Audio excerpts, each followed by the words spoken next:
My drinking really started when I was about 14. First time I drank was with my brother. My parents had gone out of town and he's a few years older than me. He was looking after me and he was having a few cheeky drinks. So he kind of got me a vodka and orange and I think I had like 3 or 4. I enjoyed it. I told my friends, we need to get involved in this, guys. The following weekend, we got some cheap cider, went into the woods in our village and just started drinking.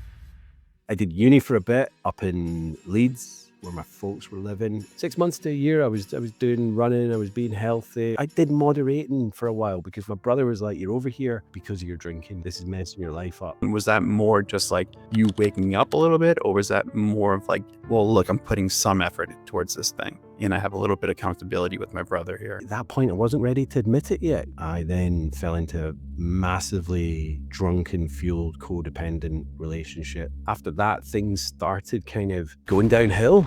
I made a promise to myself. I said, I'm going to do everything and anything I can to get sober and stay sober this time. I knew that this was my last chance.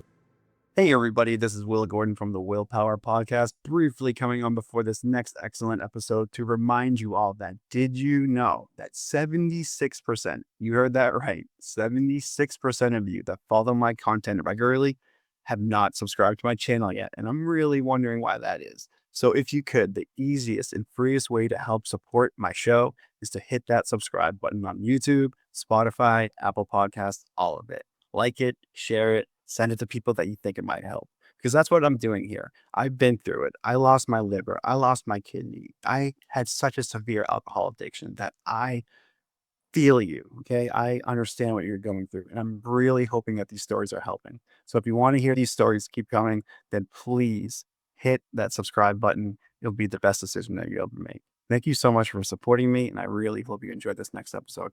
I heard it was a pretty good one. Take care, everybody. Hey, everybody. Welcome back to another episode of the Willpower Podcast. Today, I'm very thankful and thrilled to have a very new guest on the show. His name is Jimmy Thistle. He is the owner of the @recovery_Jimmy handle on Instagram. Jimmy is a Scotland native. He is an ex-alcoholic who turned recovery advocate. He quit booze on August 19th, 2020. Now he's got 5 years and change sober. So congratulations, Jimmy. That's amazing. You do a lot of things to implement your sobriety in a really healthy way. And one of those is daily hill walks through the Manx countryside, where your sobriety is your anchor, which is something that we can definitely delve into.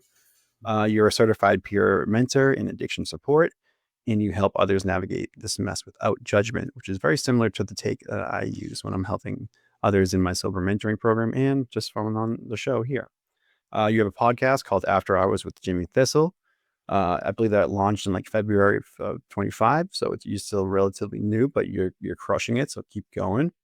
You use no fluff. I love that. And yeah, and you're surviving to thriving, one awkward step at a time. So Jimmy, thank you so much for coming on the Willpower Podcast with Will Gordon, and let's get into it. Thanks. Well, what a kind of introduction, man. I love that. I've been on a few podcasts, but I don't think I've ever had a full introduction like that. So that's lovely, man. I appreciate that. And yeah, thank you for having me on. Well, I think it's important. It's important to like to name the accomplishments, the reasons why you're Jimmy, and why you're doing this in the first place, and really get into the throes of your story and how it can relate to others and help. So, if we could, Jimmy, tell us a little bit about your drinking history and what got you to this point that you're at right now. Yeah, thanks. Well, I mean, my my drinking history really started when I was about 14, and I grew up in Scotland, in the suburbs of Glasgow. In fact, like, kind of a little kind of village. Would you call it a farming village? Possibly. Yeah, it wasn't huge. We weren't too far from the city. It was a quick kind of bus ride in. Um, but yeah, it was, I'm 45 now, so it was kind of mid-90s, I guess. We had a very much ladette culture in the UK in the 90s, with like, Britpop, Oasis, all of that, like rock and roll, let's drink to oblivion type thing. So we kind of grew up with that. And I think the first time I drank was with my brother. My parents had gone out of town and he's a few years older than me. He was looking after me and he was having a few cheeky drinks from their kind of liquor cabinet. And he was like, "Oh, have you had a drink?" And I was like, "No, I don't think so. Maybe a couple of sips of a beer in the past, And again, I was 14. So he kind of got me a vodka and orange. And I think I had like 3 or 4 kind of house measures. I don't really remember much of it. I was drunk. I enjoyed it. Woke up probably with a bit of a hangover, but I told my friends and I was like, right. Because we'd heard a few other people, like other groups at school had been dabbling and they'd maybe been getting drunk at kind of, fireworks displays or whatever at the weekend and down the park.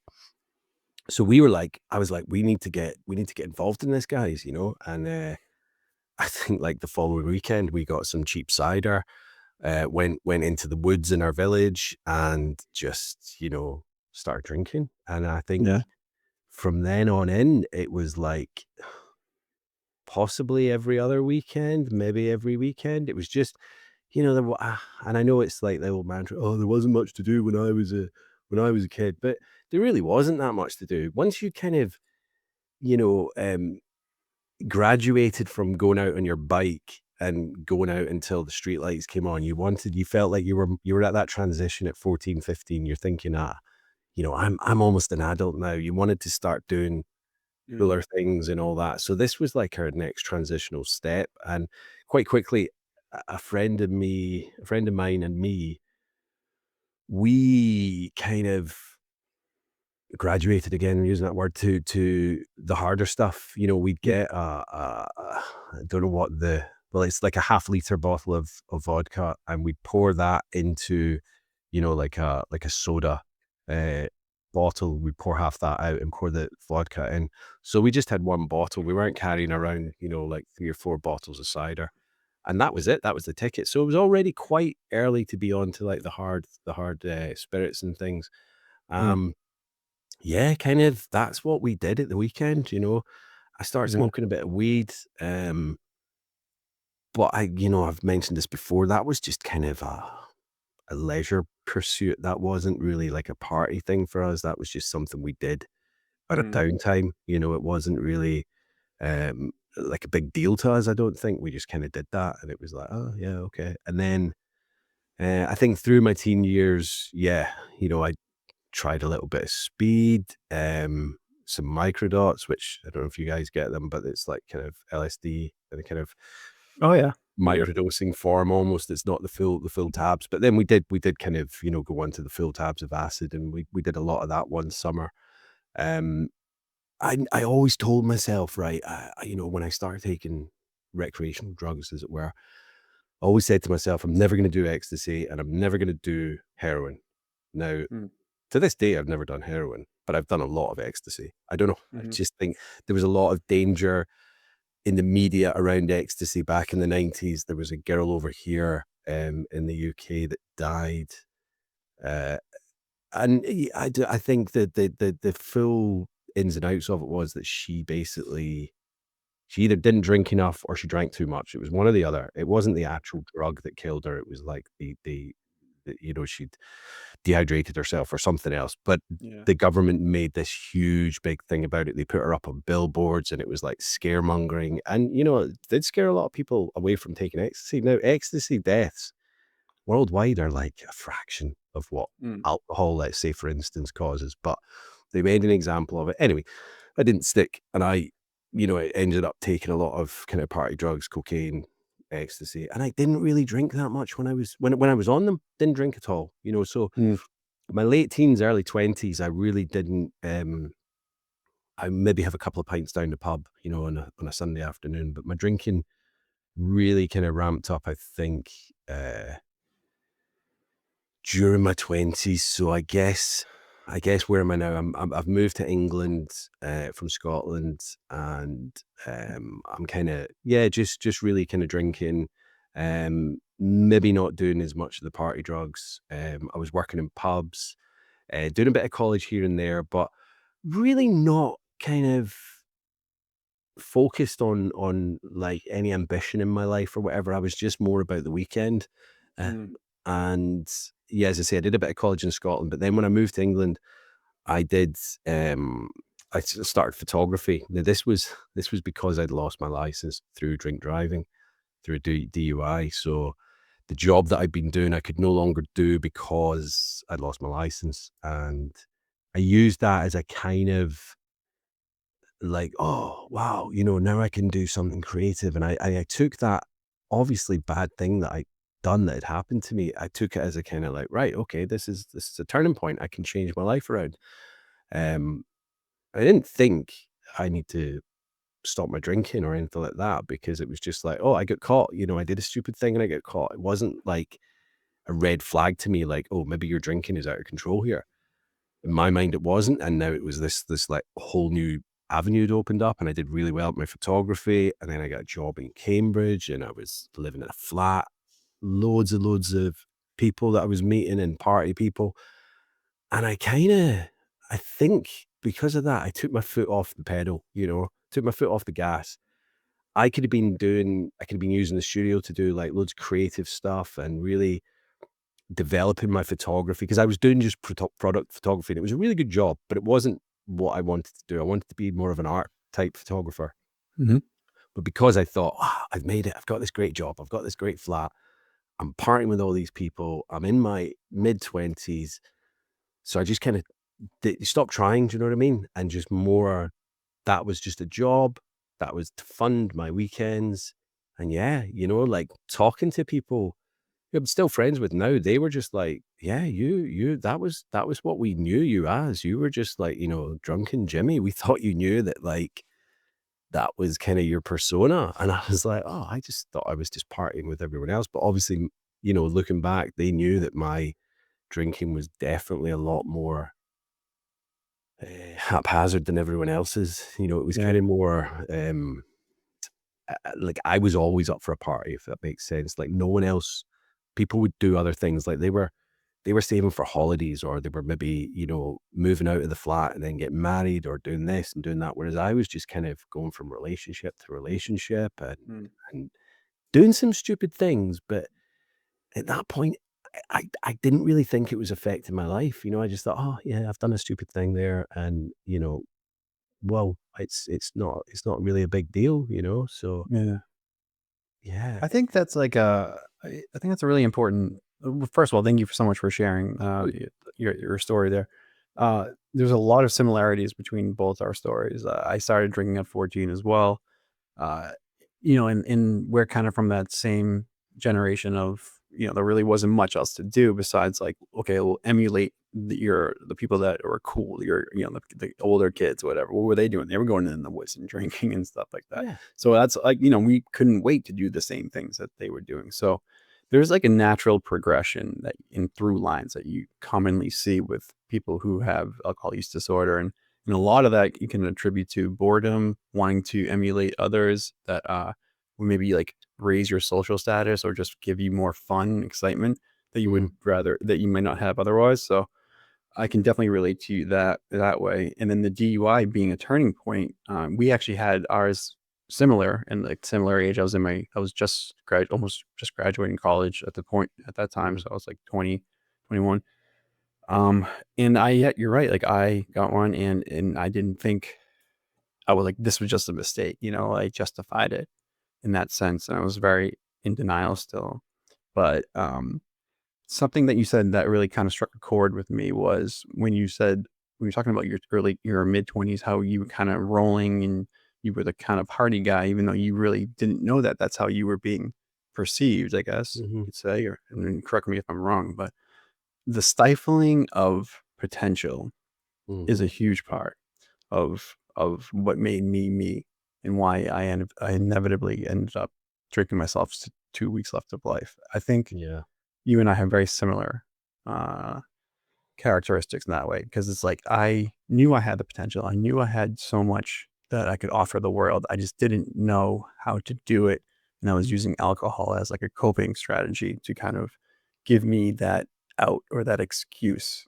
Mhm, This is why I didn't succeed is because I'm drinking, obviously, mhm, right? This is why I didn't get my license back or something because I was drinking. Obviously, it's like I was stifling myself. I was putting myself in situations that I knew I could be better, would be better, should be better. However, I was drowning in alcohol. So the level of potential was just slowly diminishing as the years would go on. Yeah. Yeah. No, absolutely. And I think, I just kind of, because I felt like everything had kind of landed on my doorstep, great job, great flat, great friends. And I was like, oh, this is it. Life is just good. I don't need to try. And then it was like, after that, things started kind of going downhill, but I didn't even really notice it. It was kind of like, oh, well, this is happening in life. And it was kind of, I looked at life as being a bit of an adventure. And I remember from my days in Cambridge, on a Saturday afternoon, I would just kind of go down into the town myself, not even plan to meet up with friends, because this would be like early during the day on a Saturday. And I would just go to like different pubs and just chat to like barflies in the pub. I wasn't really interested in meeting up with my friends because I probably knew that they wouldn't be out until later. So I would Mm. just go and do that during the day. And sometimes I'd just get myself in an absolute state like during the day and then just come home, maybe like 4 or 5 o'clock, sleep it off for a couple hours and then go back out with friends Yeah. there, and it was like This is in your 20s? in my 20s. Yeah. Yeah. Yeah. Just like, So you were like you like pre-game before you had to socialize with the people that you actually knew. yeah, but then also, like, having a session, drinking, passing out, and then getting back on it later, so I was topping up later on, and it was like, I was basically, like, a kind of village drunk, from quite an early age, and I'm not saying that that was, like, every weekend, but that was just it. It was like, "Oh, what am I gonna do today?" "Well, I'll go to the pub," rather than doing, like, going for a run or a hike like you're saying I do now, all of these other things that my friends were probably out doing, and being creative and doing that, I just was like, I'll just go to the pub. And, as I say, things did start kind of going downhill from there. It was like, I quit that job actually, that really good job, because I thought I'm going to move to London and like geographicals. And I thought I'm going to go to London. That turned out to be it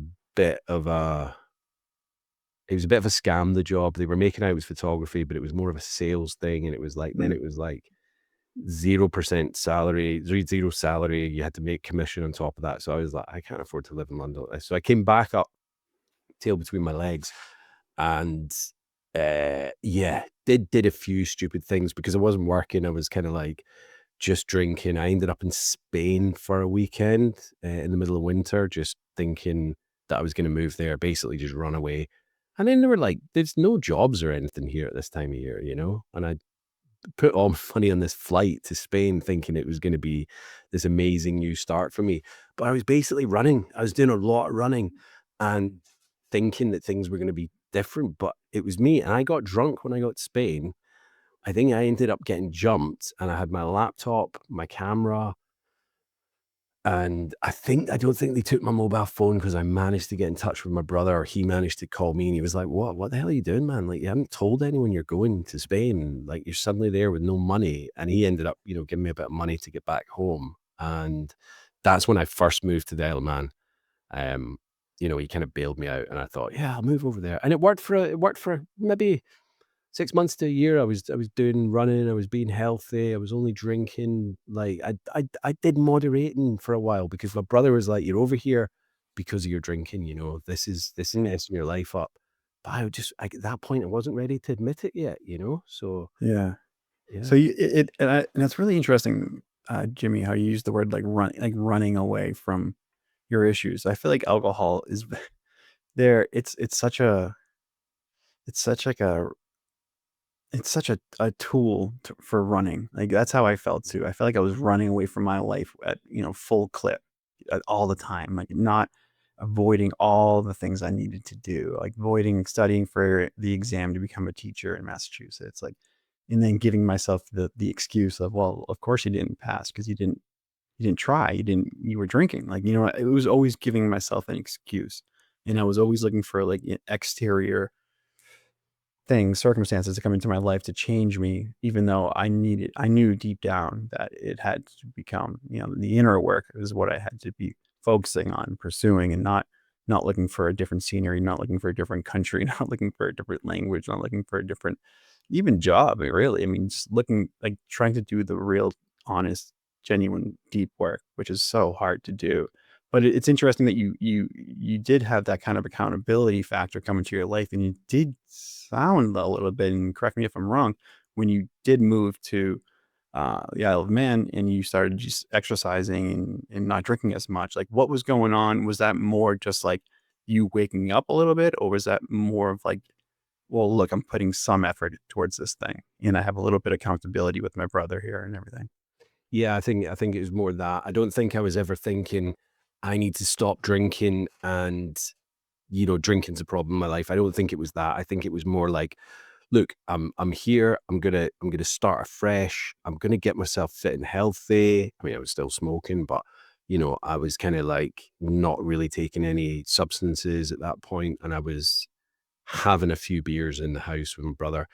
I then started a job and worked for a bank, and there's a huge, big drinking culture there. But I started to kind of, I was just taking it easy for the first 6 months to the year that I was there, and then I met some great people, some great kind of friends. I was doing well in the bank, and I don't know whether there was a turning point or whatever, but I think it just got hold of me again. It took a while, but it really got hold of me again. And then, I ended up messing up that job. I think I jumped before I was pushed. When you say get a hold of you, sorry to interrupt, but when you say get a hold of you, what do you mean? Like you're drinking every day or socializing without every time you socialize, you're drinking kind of thing? Yeah. Is that what you're talking about? Yeah. Yeah, yeah, and then sneaking, drink into because I was still staying with my brother at that point. So I'd be maybe having a few beers with him downstairs, and then I would like go off up to my room to watch the laptop or whatever. And then I'd have vodka or whatever heading up there, so he wouldn't really see that, Mhm. and that would become like a kind of daily occurrence. In fact, before I left the bank and moved to London after this one, I was drinking cough medicine. So like I would go and get these little bottles because every morning I'd be absolutely, anxiety, Mhm. probably withdrawal at that point. I didn't really know what that was back then. I just put it down to being hungover, but I definitely was going through some form of withdrawal. So I would drink these little bottles at work, because no one could smell the booze off me because it was cough medicine, but there's Mhm. alcohol in that, and that was enough to kinda get me through the day and then start again in the evening when I kinda got home.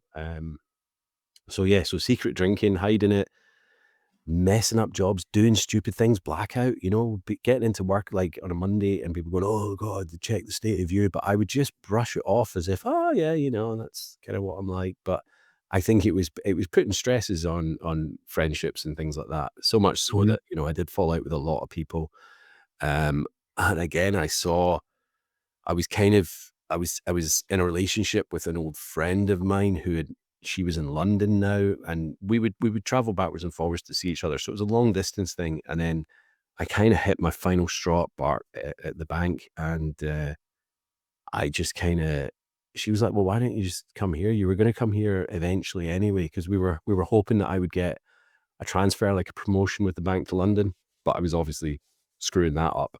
So I eventually just kind of moved to London, and she was a big time party girl as well. So there was a lot of, London's a crazy city. It's like, it doesn't sleep. On the Isle of Man, if I went out for a drink with a friend on a Tuesday night, the place was dead. There was no one about, so it'd be like me and him having a couple of beers, and then I'd be going home, at like 9 o'clock. But in London, nah, every night of the week, it was open till like 12, 1 o'clock. So I remember one time I was like, I'd not long been there, and I'd got a new job, and I phoned her and I said, "Oh, I'm just going to go out for a couple of pints with some of the new people from work. Is that all right?" And I didn't want to kind of piss her off. And she was like, "Oh, yeah, don't worry, I'm going out with friends from my work." And this was like a Tuesday night. And I was like, "Ah, okay, is this how we're rolling?" I was like, "Okay, Mhm. that's good for me." So again, it was like that whole relationship it was never raised that, maybe I'm drinking too much because potentially she was drinking too much as well. We all were, we Yeah. were I think I just turned 30 when I moved to London, so it was kind of, still young and kind of just enjoying life. And we were both earning good money. She was earning really good money, and I was in a decent job for a bit. Um, and we lived in a lovely part of London where we'd have friends round and parties and stuff. So it was it was good time, but again, my drinking just did kind of escalate. I think people started noticing it towards the end of our relationship, and again, we kind of split, and yeah, it was, I- you know, I, did I notice? Did I think I was to blame for a lot of these things? No, I think I was just blaming everyone else, and well, this is just my life, and I'm kind of on these adventures and all that, and I had all these fantastical ideas. I wanted to write a book, and I wanted to build my photography, but I wasn't actually implementing anything, Mm, because the alcohol was holding me back, and that's yeah. all hindsight now. So what did life look like after the breakup? And I mean, August 19th, 2020 was your sober date. So let's lead me up into that point. What was the turning point?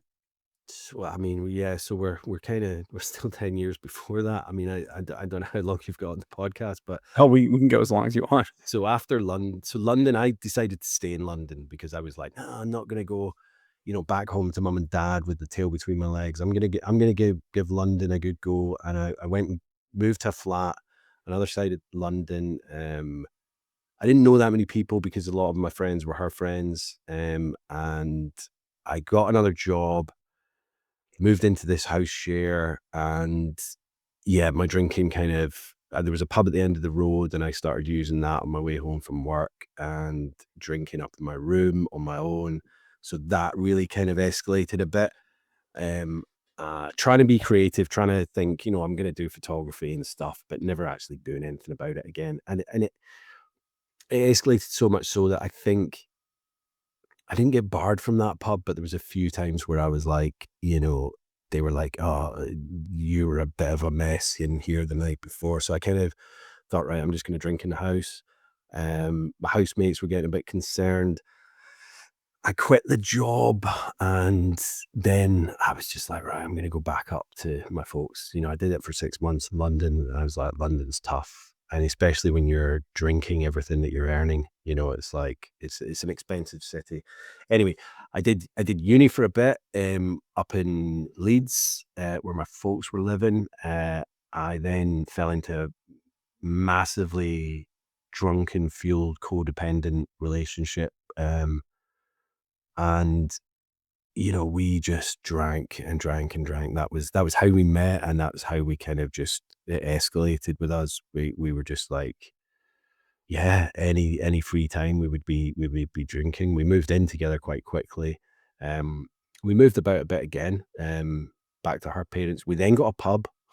Somebody gave us a pub to run, and it was just carnage. I was drinking behind the bar. We had a we had a like an open mic night one night, and I think she'd gone AWOL because we'd fallen out, and it was just me behind the bar. And I remember looking over at the bar at one point, and basically there was people behind the bar just pouring their own drinks, and I was just, Mm. I'd given up. I didn't care, And then the police were called, um, and they took me down the station because she'd gotten into an altercation with another girl, and I still to this day don't know whether she'd accused me of hitting her. Obviously, I didn't do any of that stuff, but it was more to do with the fight with her. So I think I was just being called in for a witness. But I woke up the next day. The pub was an absolute mess, and there's police at the door, and I was just like, "Oh my god, what is happening?" So Yeah. the landlords obviously wanted me out of there because I'd wrecked their pub. So again, I went back to my parents. Um, I then kind of, Where are your parents in all this? Like, what were they thinking? I mean, I mean, it's yeah, not like you're 21, right? You're in your uh, 30s at this point.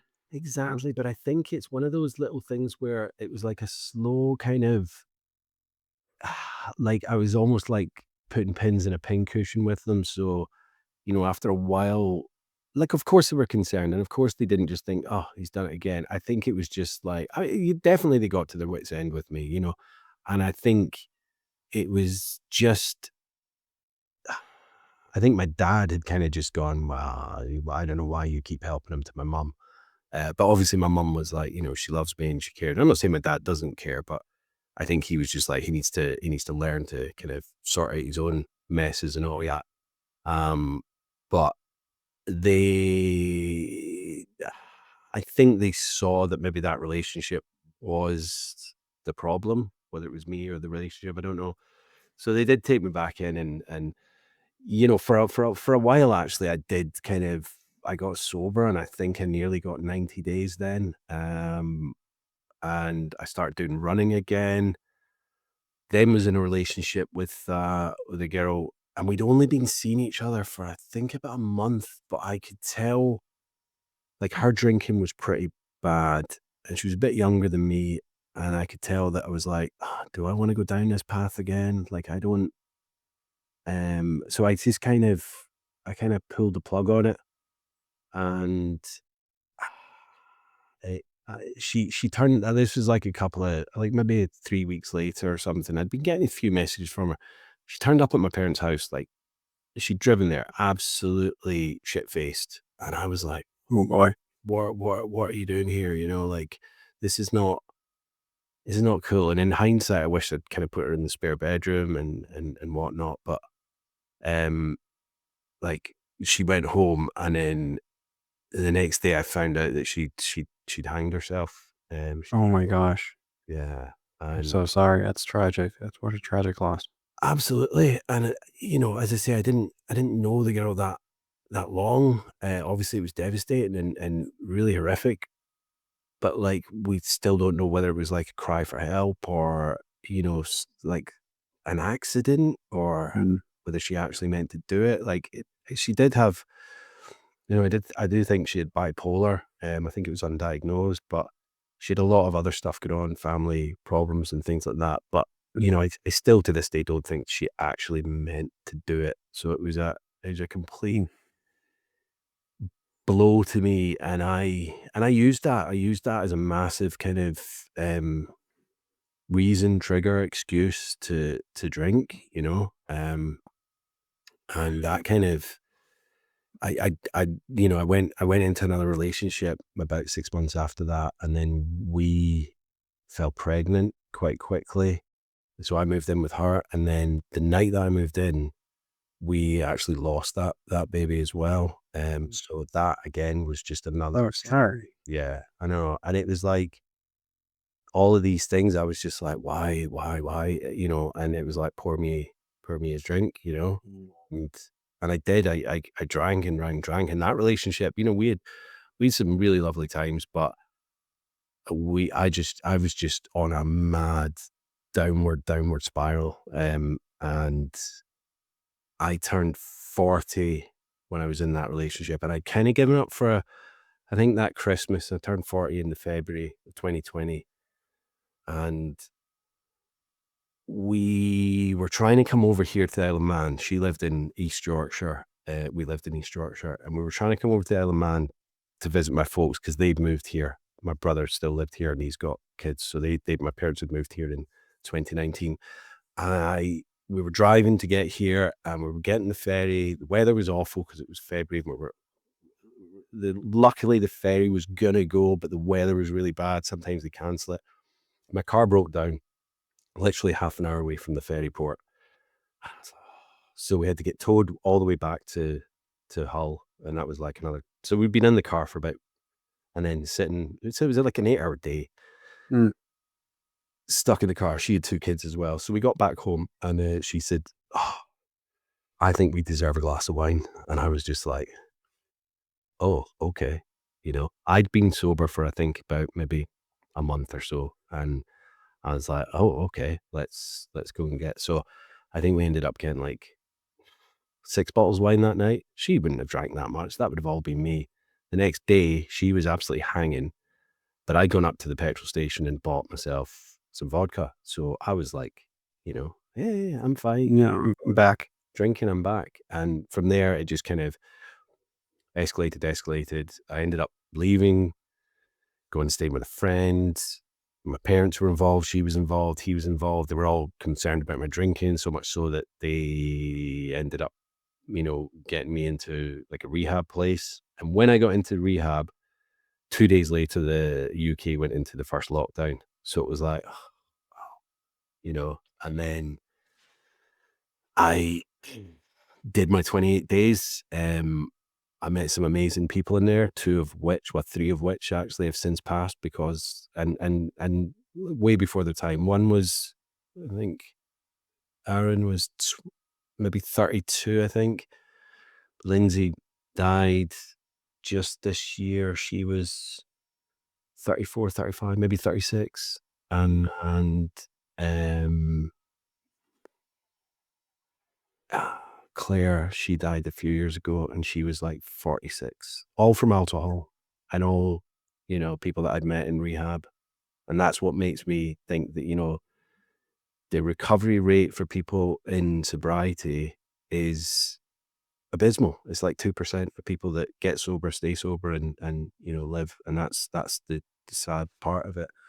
Yeah. So yeah, rehab When was. you Go on, sorry. when you went to when you were, because this is your first time going into a rehab facility, Yeah, correct? yeah. So what was that like for you? I mean, did you feel like resentful that like I don't need help, like I can figure this out on my own kind of scenario, or was it like you were like, holy shit, like this is like my parents are involved, like my exes are involved, like it seems like everyone is involved besides me in this giant decision of like wanting me to be better. Were you embracing it, or what was that like for you? I totally embraced it. Yeah, I did. I So you were ready. You were ready for it. ready's probably. I was ready for that. I wasn't ready to get sober then. Mm, It makes sense. Like does. I was ready to embrace it for them.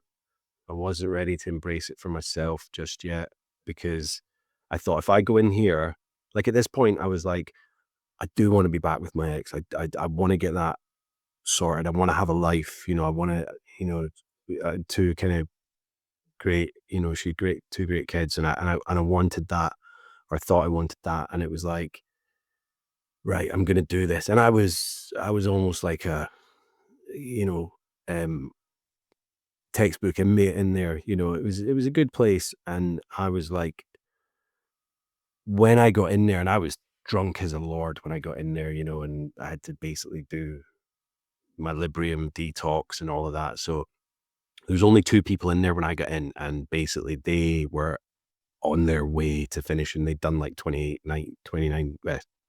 27 days. So they were literally about to leave. And they were looking healthy and they were like, oh, this place is really good and all that. I was obviously feeling like crap. But as the days went on, I was starting to feel better. And then other people started coming in, like Lindsay that I spoke of, and Aaron, and it was like I started making friends with them. But I was like the longest person in there. So I was like kind of taking them under my wing, going, yep, this is what we do. These are the ropes and all that. And I was going to the classes and doing the stuff that was, prescribed to me, and just really embracing it, just doing everything I could. I was trying everything. I was doing the meditation. And do you know what? It was a weird time because of COVID. Like the counselors were coming in and saying, I had to queue 2 hours to get into the supermarket last night. And we were just like in there in our own little bubble, having like our food made for us 3 times a day. Yeah, we had to do the classes, but in the evening we could watch Netflix and stuff. So it was an interesting time, and yeah, we were kind of shielded from the COVID, the original, the first outbreak kind of almost thing. We were doing fine, It almost sounds like a respite, like a necessary respite in your life. Because Yeah, during COVID for me was like one of the worst things that could have happened. That's when my full-fledged alcoholism really took hold, yeah, and I was drinking every day, yeah, every single day, trying to sneak it in right before my wife could get home from work, like just really strange behaviors that I wasn't doing prior to COVID. It was almost like, here's your get out of jail free wild card, Uno style, like with your alcoholism. Like, everyone's pretty much drinking. This is like when Drizzly and all those apps were coming out, like Uber Eats, and they were letting people yeah, deliver alcohol. Like it was just the Wild West, and people were just getting lost, and like their souls were getting just yeah. like separating from their identity. It was just like a really sad time. So it was almost a good thing that you were actually in a place where you were being fed 3 meals a day. You were doing like Yeah. honest work with people who were struggling in very similar circumstances. I think it's actually a blessing. Well, yeah, I mean, it was, and I was starting to think, I was like, I don't know how I would have been continuing my secret drinking with my Mhm. ex-partner had I still been at home with them when the COVID because I would just go out for a walk and nip up to the petrol station and get my vodka and then sneak it in the house. And like, or when she was at work and this, that, and the other. But if we were all locked under the same roof all day, Mm. my drinking would have been so much more evident than it obviously already was. She knew it was drinking, but yeah, it was a crazy time. But then I came out of there and I stayed with a friend because I couldn't come over to the Isle of Man. Like my parents were like, "You need to come over here," and I was like, "I can't." The Isle of Man government had closed the border, so unless you had a valid reason, I couldn't get over. My ex didn't want me back. My friend didn't want me staying with him, so I had a friend down in Nottingham that said, "You can come and stay here." So I stayed there for a couple of weeks until my flat that I'd kind of organized online without even viewing it was ready. So then I drove there. I stopped off past my ex on the way to get some of my stuff. And we had a conversation, and basically she shut everything down, like as if like we're never getting back together. And I was like, oh. So on my way back to my new flat, I was 55 days sober. I went and got myself a shit ton of booze. And like, I was like, I'll show them. Yeah, right back to the well. Right back to the well. Right back to the well. I'll show them. Like, I'm proving to them that they already know that I'm not going to be able to get myself sober. Like, that's what they've been saying to me, and I'm just proving it to them. But I was like, oh, Self-fulfilling prophecy. absolutely. So that went on for, like 3 months because, like, there was no one to stop me. I didn't even have to hide the booze. I just go to the supermarket. I was getting money, coming in from the government for not working or whatever. My parents were over there. Sometimes we'd speak on the phone, and I would try and work it out so that they wouldn't be phoning when I was really drunk. But that wasn't that easy to do. But again, there was no one to stop me. And eventually I did get over to the Isle of Man. And it still took me another, I think, a month or so before I kind of really got sober. Eventually I ended up way up north in the island, and my brother had come to get me, and he said, "Do you need to do?" And I was like, I know. Like at this point, I was like, I know that I'm basically pushing all you guys away. You're all on your last ebb with me. I've done rehab, that hasn't worked. I tried my little flat living, that didn't work. Now I'm back at my folks, and I'm still doing what I'm doing. And I went to the hospital, and they couldn't detox me that night because I was still over the limit. And every like half hour or something, they come out into the waiting room and they like breathalyze me, and they couldn't work out why it wasn't coming down. It was because I was nipping down to the shop and buying little, like airplane bottles of. Well, every second you're sitting there, you're rationalizing, or you're thinking like, this isn't, nope, I don't want to be here. Like, I don't want to get rid of like this part of me, right? You're grieving the part of you that you're comfortable living, even though it's misery and it's chaos and it's like, you don't know what where you're gonna get your next meal and stuff. It's like craziness and chaos, but we're so used to it, and that it almost feels like this is what I deserve. That's how I'm putting words in your mouth. But for me, that's like the behavior that I was doing too. I was like those tendencies of like pushing people away to almost no longer even returning the phone call, and then being, well, justifying it. This is what I deserve. Like nothing's gonna fix me. I might as well just drink. And that's a really slippery, scary slope that you need to be mindful of if you're struggling with alcohol. Is like you're gonna have tough days. You're gonna have setbacks. Life isn't fair. Life is difficult and challenging all the time. Mhm. But it's also beautiful, and there's so much joy that is to be found.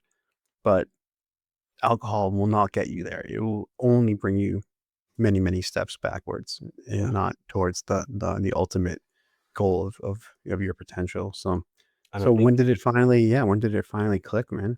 well, I think that's true what you're saying, and I think the little times of sobriety that I'd done in the past weren't enough to show me the light that it could have become. And I think like 55 days, potentially nearly 90 days before, it just wasn't enough for me to see this is how good life can be. And at this point, so basically that night in the hospital, they sent me home with a note, and I still have it somewhere, and it basically said, it was basically a taper menu, like, this is what you need to have. Like, I think it was like 40 ml of vodka 7 times a day, and I'd give this to my parents. So then they had to go out and buy me a bottle of vodka, and I was like, this is like heaven. My parents are actually going to fund it.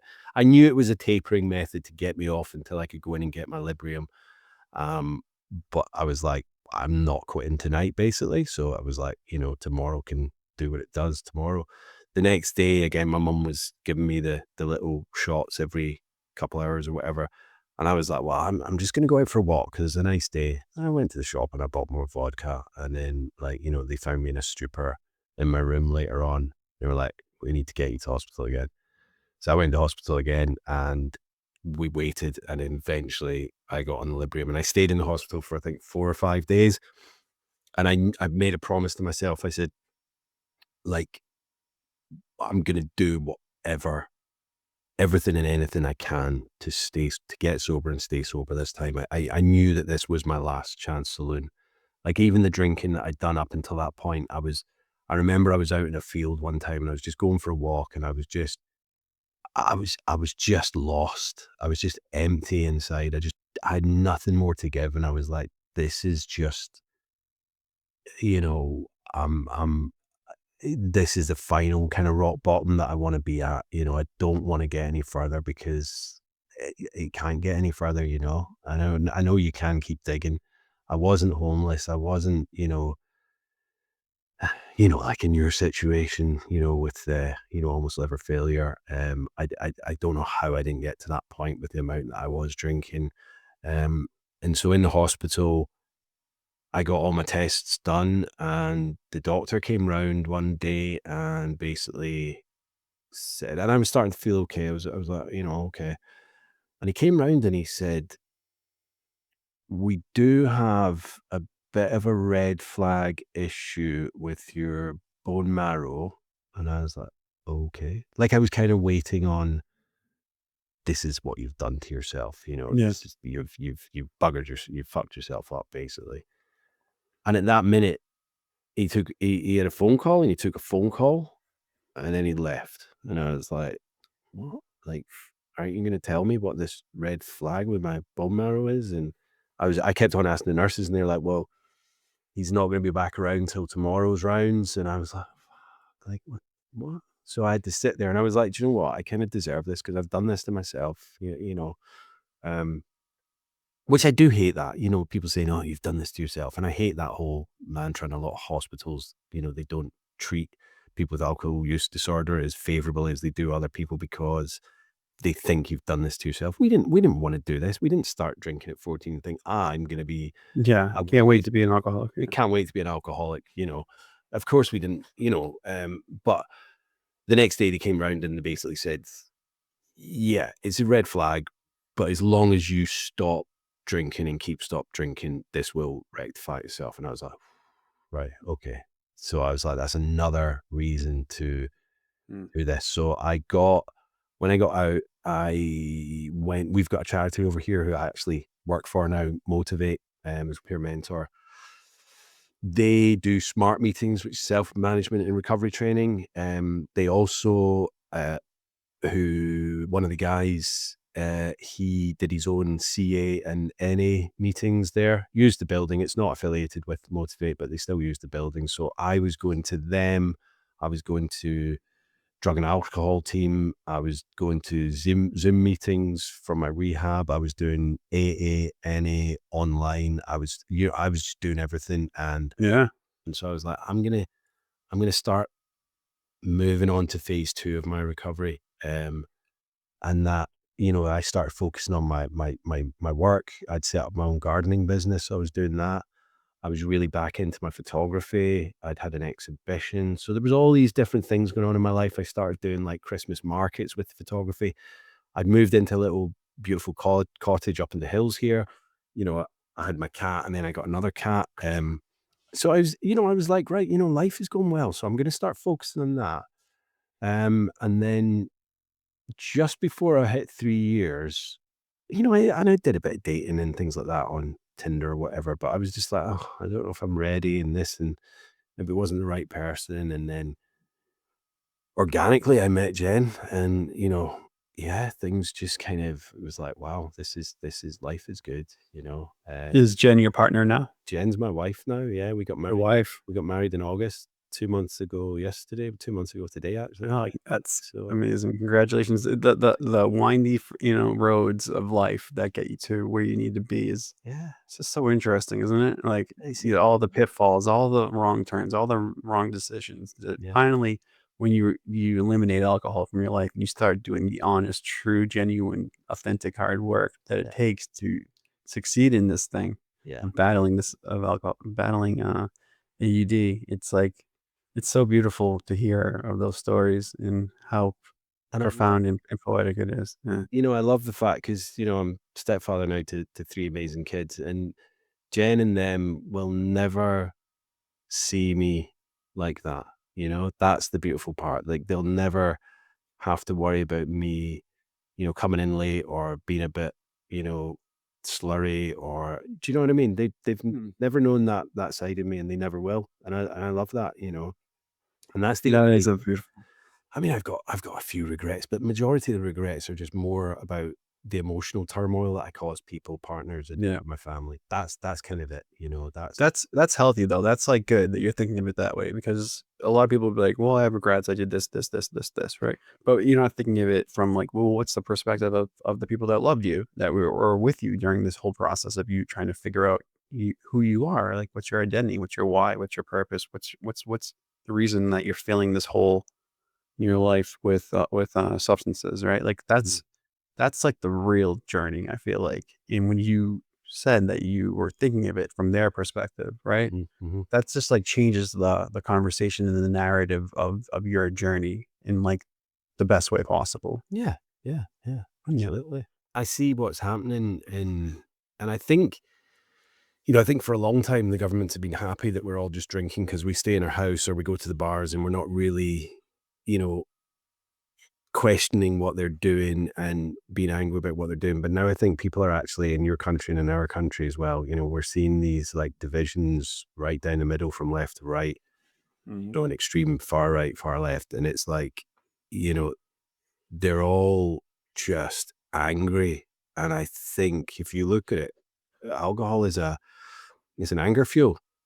Mm. And I see a lot of these riots that's happening in London and places like that. And it's all alcohol fueled, and it's like we're seeing all the advertising, and I think it's the same in America as well. Like, the alcohol companies are allowed to self-regulate themselves. The government doesn't put any standards on to what they are allowed to show or not show in their adverts. It's just carte blanche, do what you want. We don't care because you're bringing a lot of revenue in for us, so we'll just let you do what you want. Um, and they're showing this beautiful, glamorous side of it. They're not showing like the poor person who sat in hospital, you know, like yourself, that's like thinking, I've been told that I've got cirrhosis. What were you, like 2 weeks away? You know, Yeah. hospital? So in 2020, I was told I had hepatitis of the liver. Yeah, Did 3.5 months sober, but just like yourself, something arose in my life that was unavoidable and I didn't know how to cope with it in a healthy way. So yeah. what did I do? I Well, went right back to the bottle. yeah, well, I was gonna say, it's when they told you that, like, you just wanted to drink, didn't you? Because that's all you kinda knew at that point. And it's like, I watched this documentary last year. Darren McGarvey, he was on my podcast as well. He was interviewing this lady, and they didn't take the cameras into the hospital room, but basically he came out and he had to walk away, and then he came back over, and they were like saying, what happened? And she's like, she's basically been told that like she's not long left for this place, and all she was thinking was like asking, can I get a glass of wine? Can I get a bottle of wine? That's like all her focus was. That's what this disease does to us. It's Mhm. like, you're being told like this is gonna kill you, but all you can think of is, my savior is my alcohol, and I need that Yeah. until you can break that. And the government aren't they like this is why why I'm doing my podcast, and I want to get people on, early days of recovery, and maybe if alcohol wasn't a major problem like it was for you and me, because they saw that it was maybe going to cause a negative impact in their life, so they cut it out early. And I think more and more people need to be stopping it early, because it's a depressant, and the longer you do it and the older you get, the sadder you're going to be as a person. And it's like, well, what for? What for? Why are you doing that for a couple hours of fun on a Friday night? Yeah. What's one app or a book or a walking spot, whatever you want to do, that's like a non-negotiable for people that are trying to get sober, that you use, that you try to implement, and that you would adhere to? It Yeah, really works. you know what? And it's an interesting one, like a book. And I've read it a couple of times now. And actually, an old colleague of mine, way back in the day when I was working doing that photography job in Cambridge, she gave this book to me. I read it and I was like, oh, yeah, it's a good book. Thanks. And then just like give it back to her. She was obviously trying to tell me something at the time because it's James Fry's A Million Little Pieces. And I love that book. And I know he got slated because it's not 100% accurate, but it's still, I think it's like 80-90% accurate on his actual memoirs. But it's still a great book, and it's still a great warning from like someone from, the darkest despairs. Like he is in recovery. He went through that. He lived that. But I love the fact that I was given this book as a kind of, I think you should take heed of this. And I read the book and thought it was great, and never thought that she was trying to tell me something like saying, I think you have a problem. Oh, funny. And it was like, yeah. So I do recommend that book. I mean, there's so many. Recently I read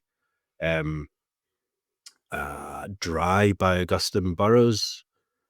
He was a marketing exec or advertising, in New York in like the kind of late 80s, early 90s, I think. And that's a really funny, dark, brutal kind of depiction of recovery as well. Alcoholism recovery. Please, if you're struggling, reach out for medical support. Get some blood labs done. Get your CBC, your CMP. Get those all checked, because if there's any red flags in your blood that are showing signs of your liver's taking a hit, or your kidneys, or your ALT, AST, any of those like levels that pop up on blood lab panels, please do yourself a service, and don't wait till it's too late, like it was for me. And please, if you are struggling and you really want just some support, come reach out to me. I do a free 30-minute sober mentoring program. We see if we gel, we see if we fit, if our personalities match, and if I can help, then we can continue on. But I'm starting to get a lot of great feedback from this mentoring program. So please, in my bio on my YouTube page or my Instagram or my TikTok, you can actually go. It's at the Willpower Podcast. And you can just go and click the link and book a session that fits your schedule. So that's it for me. Jimmy, this has been just a fantastic conversation. Like one of the highlights I've had as a podcast guest, because we really got to the essence of like what it feels like, and to walk the path with you as you navigated these very difficult, tumultuous waters of AUD. So thank you so much for being willing to share and doing it so honestly. I really appreciate that. Thank you, Will. It's been an absolute honor and a pleasure to be on your podcast, mate, and to be welcomed on. Yeah, I absolutely love your podcast, and I'm listening to them all. So yeah, thank you for having me. Okay, to share my story. Well, I appreciate that. So Jimmy, if people want to reach out, find you, send you a message, what's the best place to locate you? I mean, Instagram's basically my home, so it's recovery_Jimmy. At recovery_Jimmy. Recovery_Jimmy is what I have it down. And then the podcast is After Hours with Jimmy Thistle on Spotify and Apple and all the rest of them. Yeah. So yeah, hit me up. Well, check it out. I love the name, After Hours with Jimmy Thistle. It almost sounds like a late night talk show that we get here in the States. Yeah, but it's a little more tongue in cheek, but in a good way. It's the kind of ambiguity of it. After hours, going to the after parties and all that, but it's kind of like after the hours of our drinking days and our using days. We're kind of like, I like that. There you go. Now we're kind of the after hour party. Let's talk. It's the after hours, but the after hours are good. Yeah, the after hours are in recovery, and we're doing it. We're doing it real now. This is the proper after hours. So yeah. All right, that's awesome. Cool. Well, much success, continued success, and everything else that goes along with it. I really hope that everything goes well for you, because you deserve it, and you've been through a lot. And to come full circle like this is just a testament to your character and your fortitude. So, Thanks. so congratulations. Appreciate that. And thank you. Yeah. Yes. And thank you everyone for watching this episode of the Willpower Podcast with Will Gordon, and be on the lookout for many, many more episodes coming soon. Take care, everybody.